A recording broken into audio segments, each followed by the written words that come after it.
this is Stormmouse03. And I'm Praetorian. Welcome to another edition of Ramblings of Mad People, May 2023 wrap-up, where we talk about what we've been playing and what we think about various things that we've been doing in our gaming recently. So why don't you kick us off?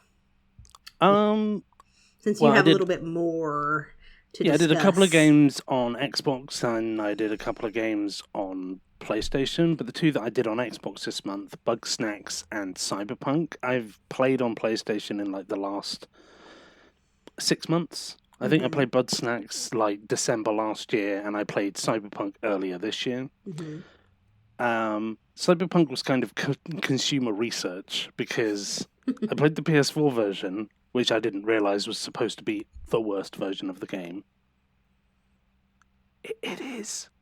Having played the Xbox version, the pop-in was nowhere near as bad. It was still choppy and had problems with, like, I feel the graphics are just ever so slightly off. Like they look very grainy for some reason. Yeah, I don't know if that's whether the hardware just can't keep up with it or what. I imagine that might be the case. I think that's what it might be, is that the hardware can't keep up with it.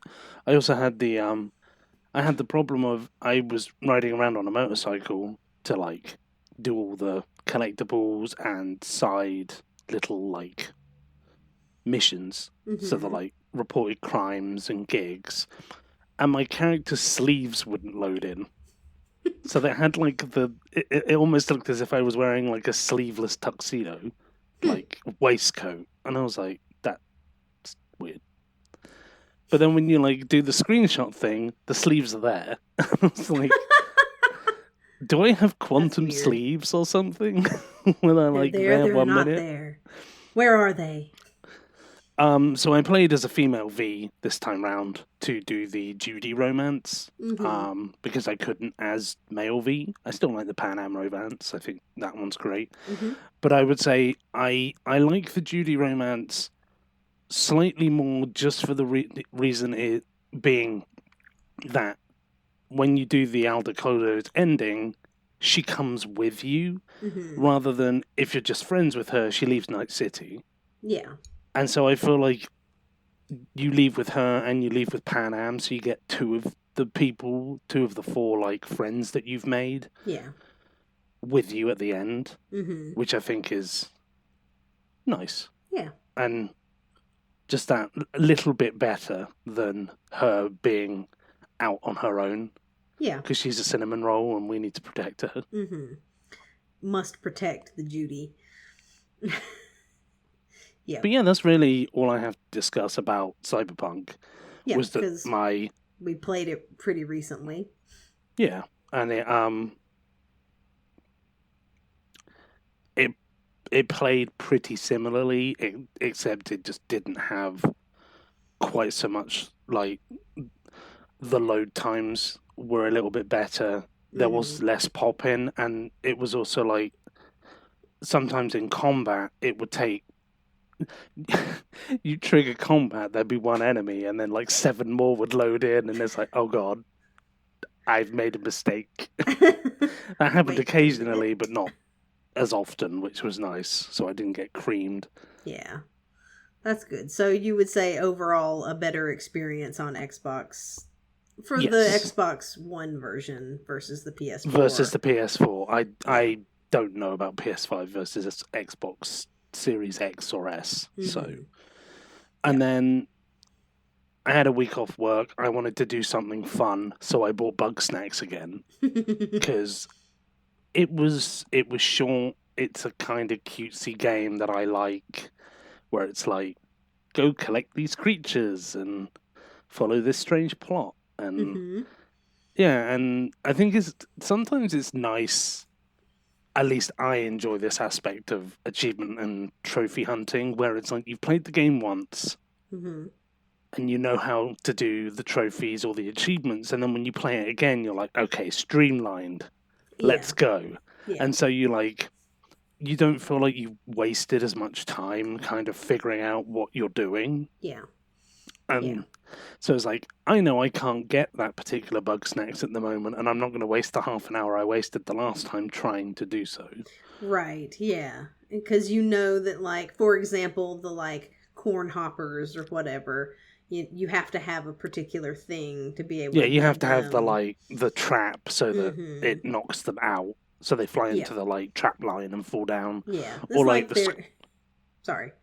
That's right. Go ahead. It's like there might be a way to fudge it and get them beforehand, but it's tricky and you're going to waste your time trying to do it rather than waiting until you have the upgrade or the correct thing to be able to get it.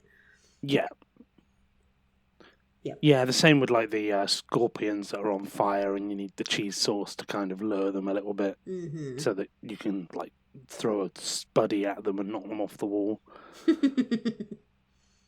But the spuddies chase you, so it makes it easier to line up the shot and get them on the like throw pad and throw them at things because they're angry for some reason. Angry spuddies. Yep. Forever running into walls or each other. Mm-hmm. But yeah, I enjoyed it a second time. It wasn't too long. They included the DLC in the Xbox version because it came out.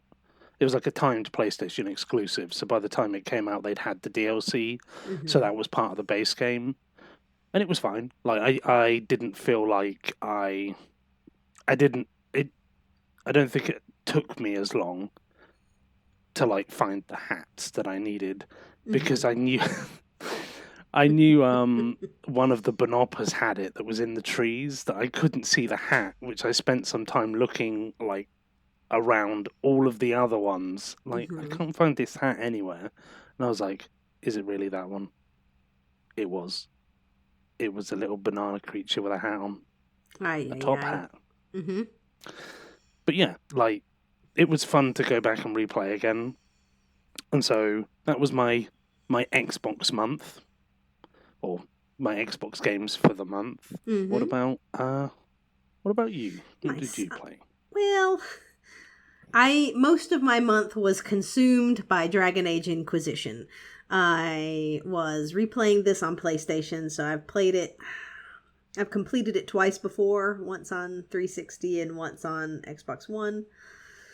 And so this is my third completion of this game. And, you know, it was good. It was just as good as I remember it being. It's my favorite of the Dragon Age series, at least so far. Mine too.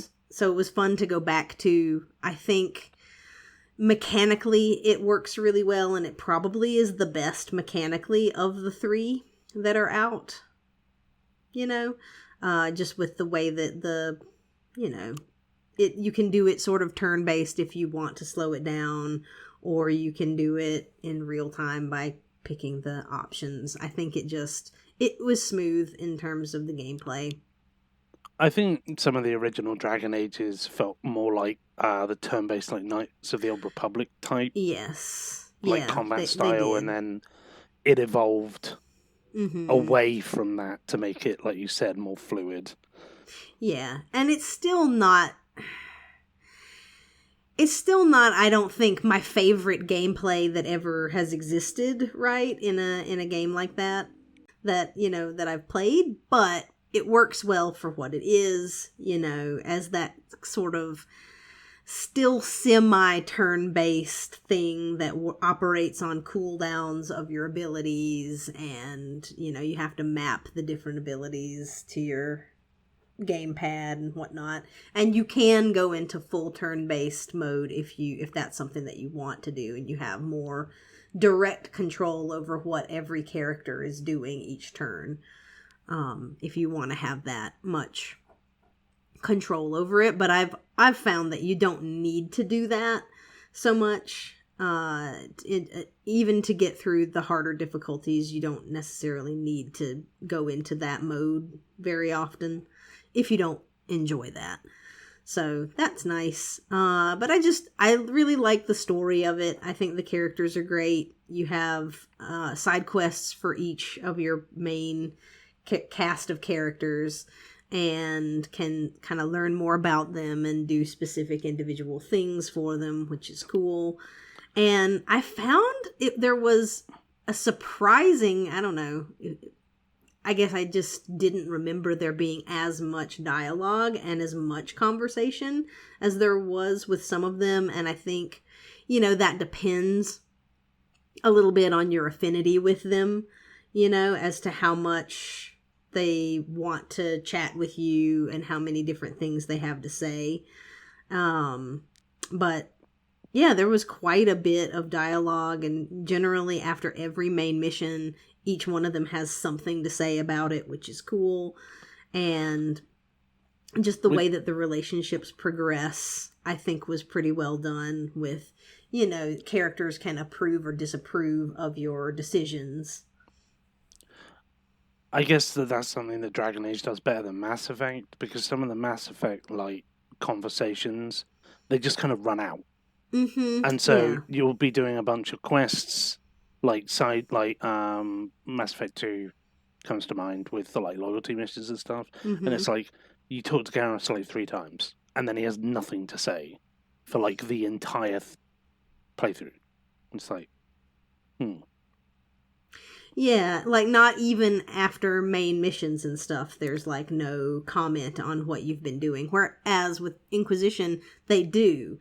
Even if you've exhausted, even if you've done their specific mission and you've exhausted some of the random topics that they have to talk about that are specific to them, even if you've exhausted all of that, I think most all of the characters have something to say after every major story beat, which is nice. So it's I found myself always going around and chatting with everybody and finding that they had more things to say, which was cool. And I think, like I was saying, the sort of affinity system, so the approval-disapproval system that they use is kind of, it's good because it's not always obvious who's going to approve or disapprove of certain choices that you make throughout. And, kind of talking to them afterwards and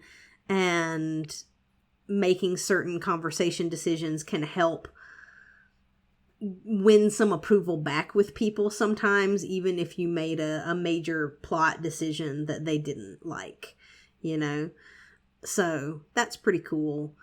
And I don't know, I think there were lots of dragons in this one, which I liked. Dragon Age with dragons. Dragon Age, go figure, there were lots of dragons. And it's funny, I didn't feel this when I played it before, but this time when I was playing and I was going through and it was okay, I have to kill all of the dragons in order to get a trophy. And I was oh, I just felt sad. It was these are the dragons that are left in the world and I'm just going to go through and exterminate them, even though they are just kind of hanging out in their territory and not necessarily doing anything bad. Right? It's they're just chilling over there, but they had to die for a trophy. Yep. And I was oh. I feel in the lore somewhere, if the Darkspawn get hold of dragons, they turn them into elder gods, and so they. Mm-hmm. I guess you are kind of doing the world a favor if you want to try and justify it that way. Right. It's Corypheus corrupted a dragon, and that was, but it wasn't the same, right? It wasn't the same as an archdemon. No, I don't think so. It was it was tied to him, but not. He's an odd creature. Yeah, is Corypheus. Yeah, I liked him as the main villain. I thought that he was a good nemesis for the Inquisitor. Yes. Me too. And had some interesting plans, and I think I'm excited to see where they go with it for the story. It's been a long time since Inquisition came out, and so I think it might even be something almost 10 years whenever Dreadwolf actually releases, it might be hitting on 10 years since the release of Inquisition. Because I want to say it was 2014-ish that it originally came out. I believe so, yeah. 21st of November 2014. Yep. So if Dreadwolf releases next year, which they say that it will, even though, delays these days, but that'll be about 10 years, a decade in between the installments in that series. And so, it's been a long time kind of thinking about the repercussions of what happens in that game and where the story is going to go from here. And so I'm excited to see that. But yeah, just I had fun with it. I'm looking forward to doing the DLC. It actually has good DLC that I enjoy. And so I didn't do that yet. I just got the platinum. And I did a couple of the DLC trophies, but I haven't done all of the story DLC packs yet, and so I'm looking forward to doing those soon. I just wanted to have a little break because it took about a solid month to platinum that one. But I had a good time. It's one of my favorite games, I think, so. Yeah, it's in my top 5, so. Mm-hmm. So yeah, that was fun. So I finished off Assassin's Creed Odyssey and its DLCs. Well, the Fate of Atlantis DLC. Mm-hmm. And I think I did a couple of Lost Tales of Greece as well. Mm-hmm. I will say there's too many Lost Tales of Greece. Like, some of them I like because they tie into characters that are in the story and give a little conclusion to certain people's, like, arcs. Mm-hmm. But some of them I'm just like, why are these here? Like, why do I need to help some random brothers with something? Or some mercenary. There's one called like a really bad day or something, and everything you do fails. Oh, yeah. So it's I think like I remember that. You try and rescue some guy from a camp, and then he dies, and then you find this lady a horse that she thinks is Pegasus, and so she rides it off a cliff and kills herself, and it's just like, oh, and then you help this blind blacksmith who then trips over the stuff that you've been putting out for him and kills himself, and it's just like, why am I doing this mission? It's just terrible. Yeah. A really bad day. A really bad day.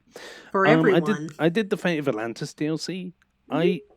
I like the aesthetic. Like, I like there's like 3 different layers to it. So the first layer is like the Elysian Fields, then it's Hades, and then it's like Atlantis itself. Mm-hmm. But this time around, I found it very samey. Mm-hmm. Like, you kind of do the same things in each area.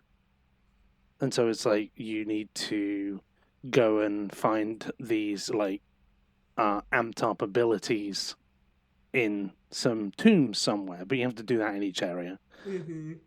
And then, like, the first one, you have to go and, like, destroy all of Persephone's statues. And then in the second one, you have to go and fight all the mercenaries. Mm-hmm. And then in the third one, you have to, like, get enough, oh god, I don't know, is it called insight or elder knowledge to be able to, like, walk through these force field doors that have different tiers. And I'm just like, okay. And then I think in the last area, I had to do every quest to be able to, like, get the main story to finish. Mm. Because I was like, main story missions haven't turned up. And I don't really know what the point in it was. It's like, it's supposed to be you, like, attuning yourself to the staff of Hermes. Mm-hmm. But I don't really know what that's got to do with, like, the afterlife and stuff. I'm just like, it's like attuning you to it by doing these trials. I guess. Yeah. That whole staff of Hermes thing, I'm waving my arms around. It's like, okay, like, well, where are we going with this? Because after finishing Valhalla, I'm just like, what? Yeah, it feels a little bit, and this is true of a lot of Assassin's Creed these days. I will say after Assassin's Creed 3, the modern day stuff. Yeah, it feels like they don't flat. really know where they're going with any of it, and they're just throwing things out there. The modern day story has been very lackluster. I'm glad that they're at least trying to do one again, but yeah, I mean it's not like Unity where it's a cutscene. Yeah, and the same with Syndicate. I don't know that what they're doing is 100% hitting it for me.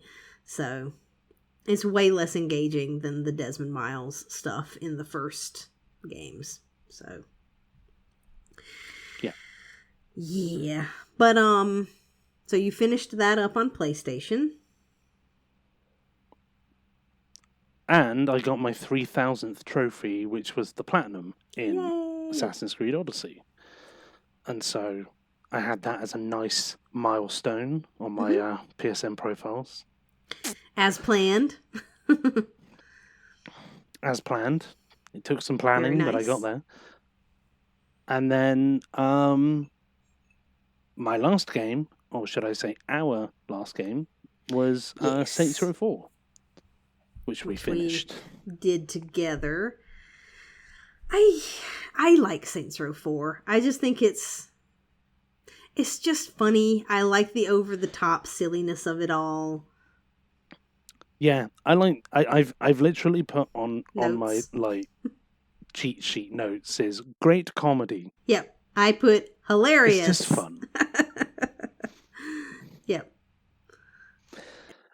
And like all the pop culture references. Mm-hmm. Yeah, but most of the jokes hit for me,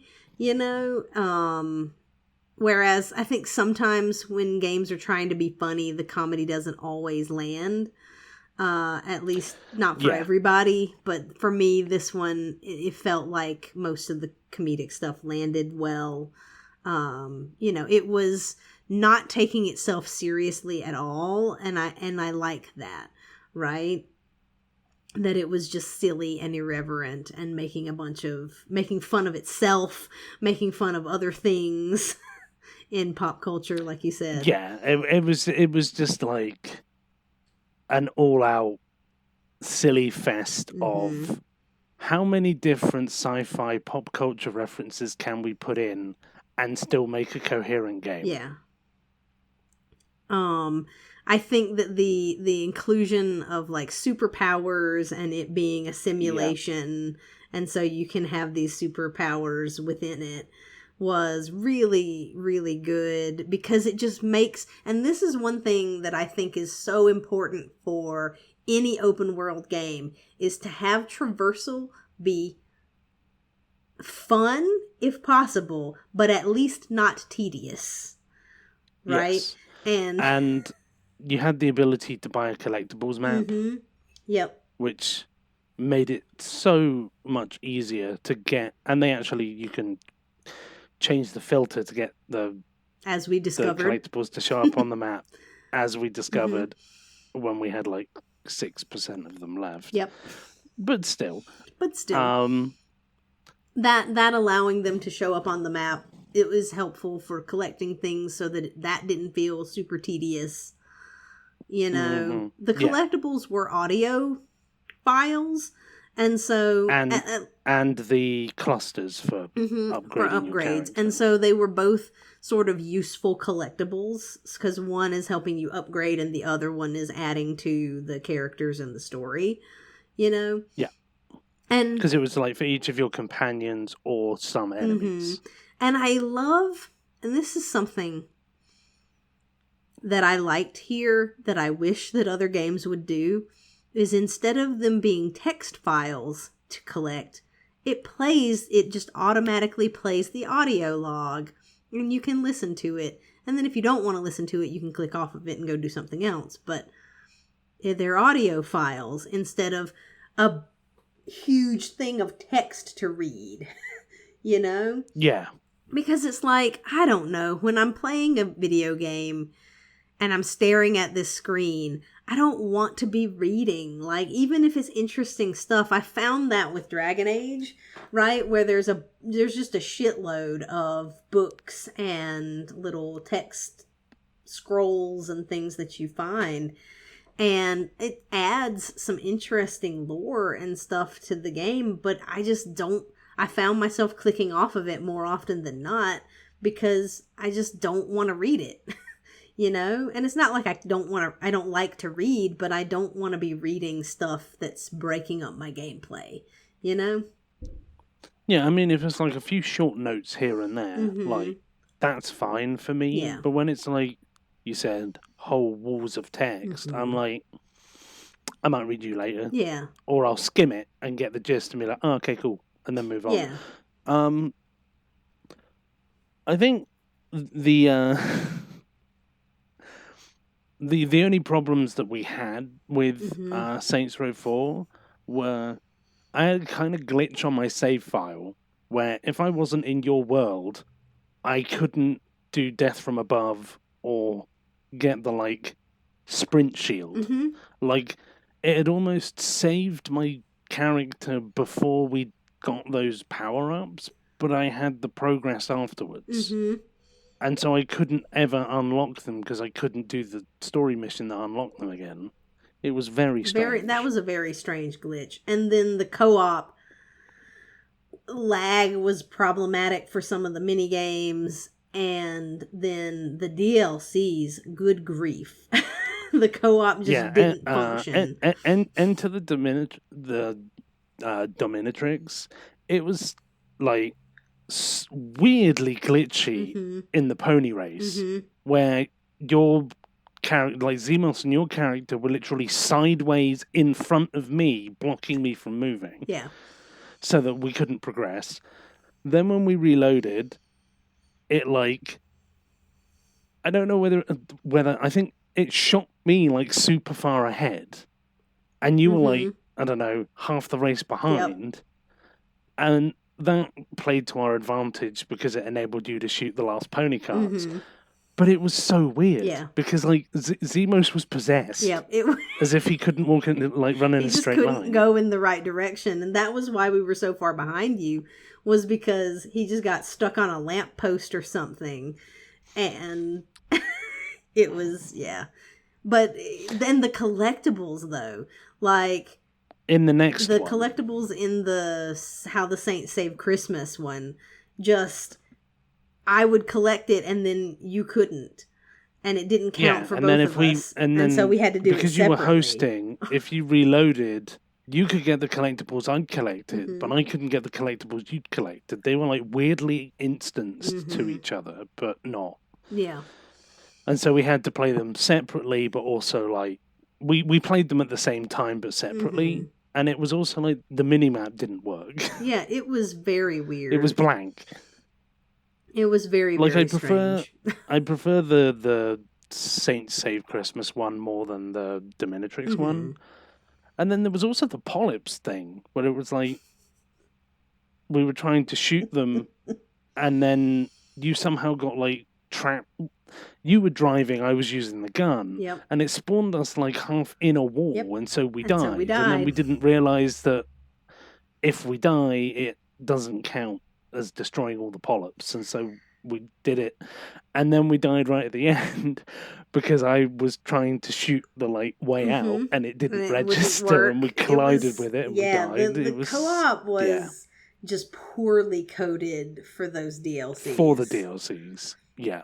It worked just fine in the regular game, but for the DLCs, for whatever reason, it just was bad. And I don't remember it being that way on Xbox. I don't either. Like, there might have been a little bit of jankiness, but I don't remember it being to the point where we had to play it separately. Yeah, I'm sure that we didn't play it separately. We played it all through together. The other thing I find a bit negative about the Saints Row games is the challenges. I just feel like there's just too many of them. And especially in this one, the different weapon challenges, because the majority of them were in your special weapon slot, so you could only work on one of them at a time. And also trying to get like certain ability kills to count, Mm-hmm. especially like the slam kills where you're like trying to slam people into buildings to make sure they die from the slam attack. Yeah, it was too many, and that I wrote that down too. Challenges are too grindy. There were too many. I mean, there weren't too many challenges. They just required too many kills. I think. Yes. It's like if they had each required like 10 to 25. There was too many challenges in regard to there being many? too much Yeah. to do. So if it was like, you need to get 100 kills with each of these weapons, but there's only 10 challenges, that's fine. But because there's Right. 65 challenges, Right. and a lot of them are 100 kills, 250 I think one of kills or 250 throws. 1,000 ability kills. Yeah. Like, that wasn't a challenge, but it was one of the trophies. Yeah. And then like the barons Mm-hmm. or wardens. I keep calling them barons because I'm thinking Yeah. of Barons of Hell, but Yeah. from Get Out of Hell. Mm-hmm. But yeah, it was just it was too many. It was too much, it was too many, it was too grindy for that stuff. You know, I think it was less glaring than the Get Out of Hell challenges because at least the game was longer, you know, and so you had more opportunity to get stuff, but it still was too grindy, in my opinion. We also potentially ran into a glitch. One of the trophies was glitchy where we had to get to a certain Kenzie mission before we bought all of the upgrades. Right, yeah. And so we were a little bit like, when's that mission going to come? And is it going to be close to the end? And it was. But it's like, most of the powers I had upgraded to a point, and so they worked fine. I just left like one of the, I think the aura. Yeah, just a couple of upgrades undone. Yeah, I did the same thing. So, all in all, though, I really enjoy Saints Row 4. You know, I think it's a toss-up, really, between that and Saints Row 3 as to which one I like more. I like them both for their own reasons. Yeah, I think... Where it's like, Saints Row 3, for me, made it distinguished from GTA. Mm-hmm. It started to become its own thing. Yeah. Saints Row 4 is just like... It's just fun. Yeah. I think I like Saints Row 4 for the traversal and the abilities.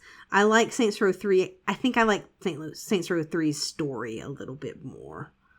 Yes, I agree. So, in any case, that was fun, and it was good to do together, and it was nice doing that after we had just done Get Out of Hell, you know. So, you know, we had a little Saints Row party. And I have Saints Row 3 downloaded. Nice. To play soonish. Very cool. I hope. Very, very cool. So that was our month in gaming. Yes? You didn't have anything... Yes, indeed. Any other sneaky games in there, right? I don't think so. No. So we are gonna do a little topic. I think I had this idea and we talked about it a little bit, and so now I'm forcing you to do it. Without your consent. So, to just have a I said it's fun. Yeah, I'm just joking. To have a little topic, during these, particularly when it's a light month and we don't have too much to dig into in terms of gaming that we've been doing. And so it's currently, as of recording, it's June 7th. And so the Summer Games Fest is starting tomorrow, I believe. I think there was one thing that was happening today, and then the thing starts properly tomorrow. And, you know, Xbox has a showcase, and I think PlayStation already did theirs. And, you know, all the major publishers are going to be showing off their games and stuff. And I had this question because I haven't been following a ton of the news stories and things like that. And so at this point, now that because we've been gaming for more than 15 years at this point. Do you mean gaming as in? Gaming as in playing video games, right? Avidly playing video games. I would say I started avidly playing video games probably about 20 years ago. I dabbled a little bit as a child, but I wasn't ever super into it until later. I think as soon as I got a games console, I was like, games! And so I've been gaming since, oh God, the 90s? I'm just trying to work out what year it was. 96? 95, 96? Yeah. Yeah. I got a Sega Mega Drive. Nice. For my, I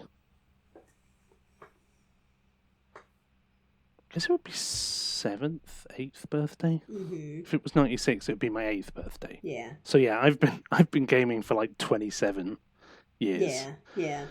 And, well, almost. I'm not 35 yet. Yeah, and so, and like I said, I dabbled. I had a Sega Genesis when I was a kid, and my cousins had a Super Nintendo that I played some. But I wasn't ever super engaged with it until I got into college and had my own Xbox that I bought. And so that was my first major gaming console that I played, I would say, a lot. And then I went back and replayed some of the games that I had from my Genesis as well and finished them, whereas I never did when I was a kid. Yeah, I think like PS1, N64, I guess it was PS, PlayStation, because the PS1 was the little version. Yeah. Was when I was like I liked gaming a lot on my Mega Drive, but it was like that's when I, the birth of 3D gaming on consoles was when I like really got into stuff like Crash Bandicoot. I mean, I was terrible at it, and like Spyro, which I think might have been the first game that I ever 100%ed, Nice. or in Spyro's case, 120%ed because reasons. Nice. I think it was lying to you about the ending. It was like, it's the end. It's like, it's not really. Oh, boy. It's like you get the 100% and you're like, I'm done. Oh, there's another level with 20% of the treasure in the game in it. But anyway, yeah, we've been gaming for a long time. I think we've been avidly focused on gaming since like Xbox, where it's like looking for new games coming out and actually following the media around gaming rather than going to the store and going, oh, what's that? Ooh, what's that? Exactly. Like actually following media coverage and whatever and like I used to watch the E3 coverage and like it was a super exciting time when they would, because back in the day, back in my day, they used to only have one gaming conference a year, and and that was when all the news came out. I don't know why I was a very old Southern woman just then, but it's okay. You're channeling your future self. Channeling my future self. So yeah, it was only one or maybe two conferences per year, but E3 was the really E3 big and one. Gamescom. Yeah, and E3 was the big one, right? Like there were a few indie things that came out at like PAX or whatever. Right, yeah. But E3 was the big one. And so it would be like all of your gaming news for the next year or several years would be there and you'd see all the new stuff. But I don't know. I've felt kind of out of touch with it within the past few years, and I don't know what that is exactly about, whether that's the inundation of news about things. So it's like you have news about games coming out pretty much all the time. There's news stories about this is coming out or that got delayed or here's a new gameplay trailer for X thing, and so it's just and it's also a lot of games have come out and this is how good or bad they are. And so there's just so much gaming news that it feels like it's white noise at this point. I don't know. Overwhelming. Yeah, but I guess the question is for you is, are you excited about anything, to know about anything that's coming up? Are you excited to hear news about any games, that might be shown this week? In all honesty, no. Yeah. I don't really have any interest in watching any of that coverage or looking up any articles online about it, because I was thinking about this while we were chatting earlier, because you asked me before we started recording, Mm-hmm. and I think it's because I'm not going to get a PS5 or an Xbox Series X anytime soon. Mm-hmm. And so the games that I'm playing at the moment are ones that are on the One and the PS4. Mm-hmm. And I feel like I'm not hyped for these new games that come out because I can't play them. Or if they're going to be on PS4 or Xbox One, I worry about the experience at this stage Mm-hmm. because, like, I've been playing Assassin's Creed Valhalla, trying to finish the DLCs, and it definitely feels like it chugs on the older hardware in certain areas. The loading times are absurdly long. Yeah. And so I'm like, I could get, like, the new Horizon. I could get the new God of War. Obviously, if I'd played the other ones, but hypothetically speaking, right? Right. I've played the other ones. I mean, I have played Horizon Zero Dawn, so we're going with Horizon, right? Mm-hmm. I could play Forbidden West on my PS4, but I'm like, I feel like I'm going to have a better experience on the PS5, so why don't I just wait? Yeah. And so news for new things coming out doesn't really matter to me at this stage because I don't feel like I'm going to be able to enjoy them. And so I use True Achievements and True Trophies, and I feel like they put a good amount of news out about new things that I don't really feel I need to, like, watch the conferences Mm-hmm. Yeah. or keep an eye on all the news that's everywhere. Yeah. Because it's just like you said, there's so much of it. Yeah. And, you know, their website's tailored for people like us who get trophies and achievements. Mm-hmm. And so I feel like, you know, the news there is enough for me. Yeah. I don't know as I need to, like, actively pursue things. And I, like, enjoyed watching E3 back in the day. Mm-hmm. Like, you and I watched several of them together. Yep. And I remember, like, watching the trailer for Skyrim Mm-hmm. and being, like, hyped out of my mind for this game. Yeah. And it was like, I don't get that anymore. Yeah. Like, I don't know what the last game I was hyped for that wasn't a remaster. Yeah. No, I agree. You know, it's like, I think I've just, and I was thinking about this as we were talking too, it's just, I've lost so much confidence in games. Yeah. Over the past 5 years, I would say, where it's like, even if something looks cool, A, is it ever going to come out? B, when it comes out, is it going to be what they advertised it to be? Or is it going to be a really watered down crap version of what they've advertised it to be? Mm-hmm. And I just feel like we've been burned so many times by games that we were excited for that did not live up to that excitement. That it's hard. Borderlands 3. Yeah, it's Mass Effect 3, right? Like, it's hard to get excited anymore. Because even when you I would think say that Mass Effect 3 was good all the way through for me, except for the ending. Yeah. Whereas Borderlands 3 was just painful the entire, like, way through. Mhm. That it's literally killed a franchise for me. Yeah.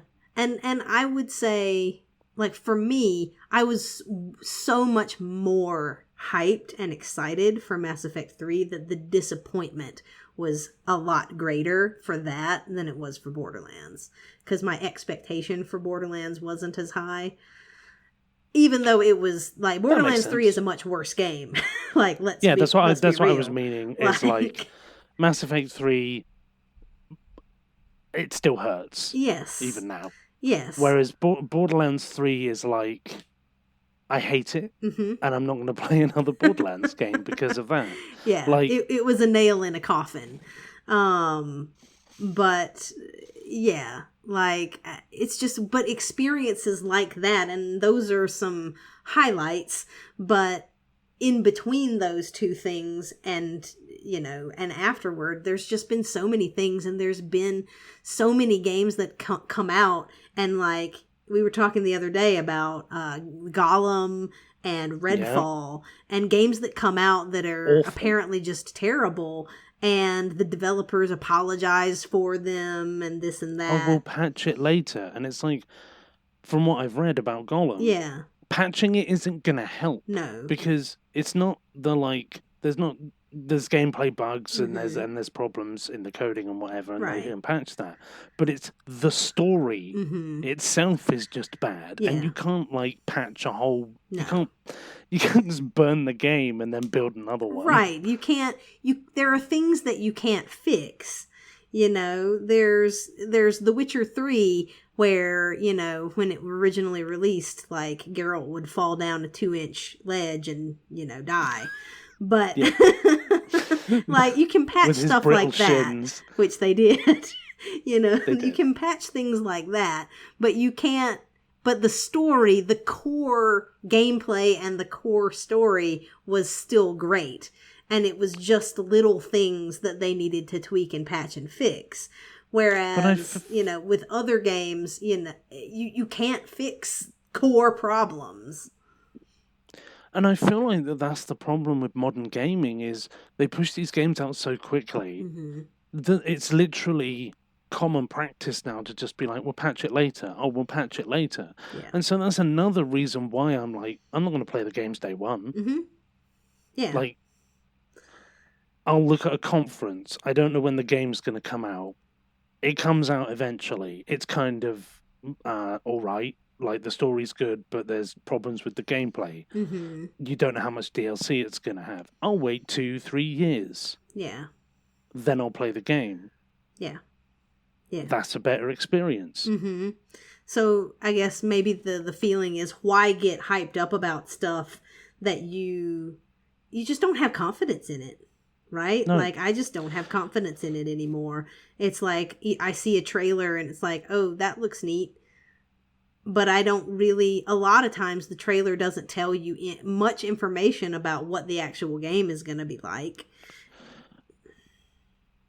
And I think it's also coming from the perspective of being older gamers. And so we had the experience of games consoles that didn't have the ability to patch these problems out. Right. And so the games had to be developed to the point where they worked. Yep. And worked well. Yep. Were rigorously play tested. Mm-hmm. Had years of development. Mm-hmm. Were released to critical acclaim because they were great games. Legend of Zelda: Ocarina of Time is one of the best games I've ever played. Yeah. But it was given time to be that game. It wasn't released when it was 70% finished and we'll patch it later. Right, and then we'll add in the last level as DLC. Right. Or a side character that's important to the major plot as day one DLC. And I think that's the problem, is it's become so business influenced that it's not about fulfilling our expectations and our dreams about games. It's about how much profit can they make before people stop buying their games. Right. And how much hype can we garner around this title so that people will pre-order it so that we'll make money. Like, that's what they're doing. And maybe that's at least a little bit what they were always doing, because, you want to showcase stuff so that people would buy it. So they were a business. They were a business. But it felt more like it was a business that you could at least have some confidence in, right? Whereas now I just don't feel like the confidence is there, at least not for me. There's just been way too many instances of things that have come out over the past decade that have been broken or failed miserably to meet expectations. Yeah, or never come out. Yep. Like, well, I'm gonna point at Xbox specifically. I think, like, back towards the end, like 2018, 2019, maybe even before that, it was like Scalebound and Fable Legends. They just got shelved. Yep. It was like, these are our exclusives. And then they've, in my opinion, screwed over Halo and Gears, two of their like flagship franchises, where it's like, what is even going on with these games? Like, what's the story anymore? Like, having the story go on past the point where it was good, and because so that you they just can want be to keep loot box, games, microtransactions.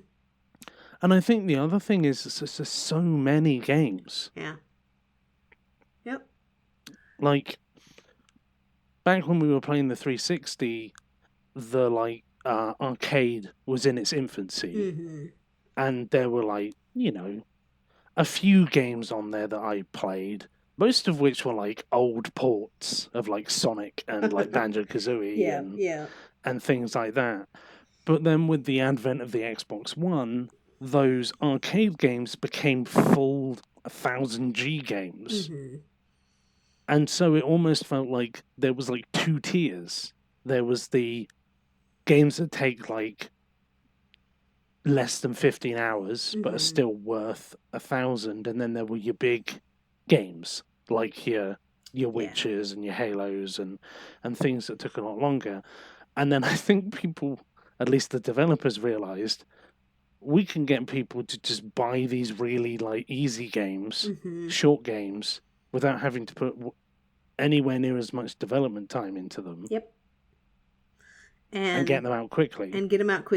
And maybe they aren't critically acclaimed, or maybe there's a smaller player base, but we'll still make profit on our investment because it didn't cost nearly as much to produce. And I also feel like Xbox is so heavily focused on Games Pass that they just don't care about developing the games themselves anymore. They want to get games on Games Pass. They'll be like, we'll give you a set amount of money if you release your game on Games Pass. And then we'll make money with the subscription service. So it's like you can run the market and hope that you do well and make more money, or you choose Xbox's option, get like a fixed 40% profit, 30% profit, whatever they give people. It's a safer bet, especially in the current climate, to be like, we'll put it on Games Pass. And I think that's why Microsoft is buying up a bunch of developers, because they want to be able to release their things on Games Pass, because that's their model going forward to make money, is games as a service. And I'm not going to get embroiled in the whole Activision, PlayStation, Xbox thing. It's like, it's both sides are trying to make the most money that they can, and PlayStation is behind on their version of Games Pass. And so the acquisition of Activision could give Xbox an edge, but PlayStation has been doing a lot better with their exclusives. And because they've had nominations and won Game of the Year awards, whereas Xbox had like next to nothing. But it's just all about making money. And that's why they're fighting each other all the time. Because if someone can acquire Activision and then put those games exclusively on their service, then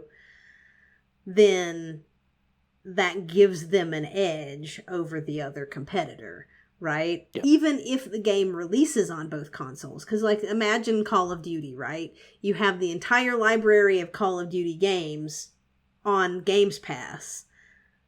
The new Call of Duties still release on PlayStation, but they're not on the PlayStation Plus Essentials or whatever. Or they could be a timed exclusive. I think they're actively going to block PlayStation from what it sounds like. But it's also, it's just the modern gaming scene has changed so much from when we enjoyed gaming, that I feel like that's why we're kind of feeling disenfranchised. And so that leads back to me the question at the start, Mhm. considering we've gone through a few different avenues of Yeah. conversation, that's why I feel like I'm not as interested or invested in new games, because it's like, I don't know when I'm going to get around to playing them. Mhm. I don't know when they're going to come out.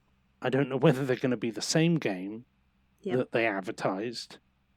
Are they going to get cancelled? Mhm. Are they going to be a total mess and require years of patching to even get to a quality of game that it should have been when it released, that's comparable with other games that, are in that genre type thing? Yep. Where it's like, let's say Cyberpunk,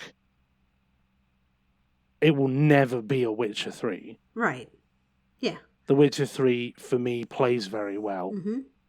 and like you said, had a few minor glitches here and there that got patched. Mhm. But Cyberpunk is just like, they've got it to the point where it works okay, Mhm. but they're never going to get it, at least on the older consoles, to the point where it plays well. Right. And like we said, there are some things that you just can't patch in and fix, right? At least with Cyberpunk, I think they focused the majority of their attention on the main story, which is great, right? And if you have to focus on something for a narrative RPG game like that, that's the thing that you want to focus on. So at least they did that much for it, so that I can say, I think it's a really great story. It was a good experience, but some of the other core gameplay stuff, it's never going to get there because it's core mechanics that you can't really fix. Yeah. So, yeah, I would say the same. Like, I'll probably check out some of the coverage and look at some things, because I do like to kind of keep track of, even if I'm not going to play them right away, to keep a kind of running list of things that I'm interested in, just yeah, to, that makes sense. to keep that. And I to keep an eye think on you things. were always more interested in E3 than I was. Yeah. Like, I was always on the lookout for specific games. Mm-hmm. So, like, when's the next Assassin's Creed coming out? Yeah. Because I like that. When's the next Fallout? When's the next Elder Scrolls? Yeah. When's the next Mass Effect? Yeah. When's the next Dishonored or, like, Arcane Studios title? Because, like, Prey's good, and I would like to play Deathloop. Mm-hmm. But I'm not, like, as invested in watching through all the conferences. I'll pick and choose I would have picked and choosed bits that I wanted to watch. Yeah. And not necessarily been on the lookout for, like, more obscure, like, indie titles, or, like, games that I wasn't expecting to come out, like a new IP, etc. Yeah, whereas it's like, I kind of like use them a little bit as an exploration of, like, because I'm gonna keep up with when is the next Dragon Age coming out, because that's a series that I really like, and I already am invested in it, and I know that I want to play the next one. But I like to look at some of the coverage on things to be able to maybe discover things that I didn't know about, and that's one of the reasons why I like that kind of coverage. So, yeah. So I guess the answer is, are we excited about anything that's coming up? Not particularly, but we might still check out a few things. Yeah, I think that's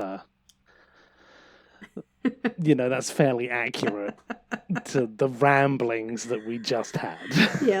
Yep. Not particularly excited about it. Like, I couldn't tell you, oh yeah, I can't wait to see the new, like, I've heard that and this is true, I've heard that they're going to showcase Fable and what they're going to do with it. And I'm like, we'll see.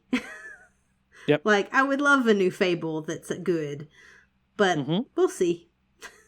I would love a new Fable that's good as well. Yeah. Because that was one of my, like, favorite Xbox exclusive series. Me too. So, we'll wait and we'll watch and we'll see what happens. Yep. Alrighty. Well, let us know if you guys are excited about anything by the time this is edited and comes out. Summer Games Fest is probably over. So tell us if you saw anything that you enjoyed. Tell us what games you are looking forward to. Yeah, how your month has been going, and I hope that it's going well here as we round toward the midway point of our year. Where is 2023 gone is what I would like to know. Into the ether. Yeah. Into the past. Into the past with everything else. Aye. Well, we hope that you are doing well, and we will see you next time. Bye-bye.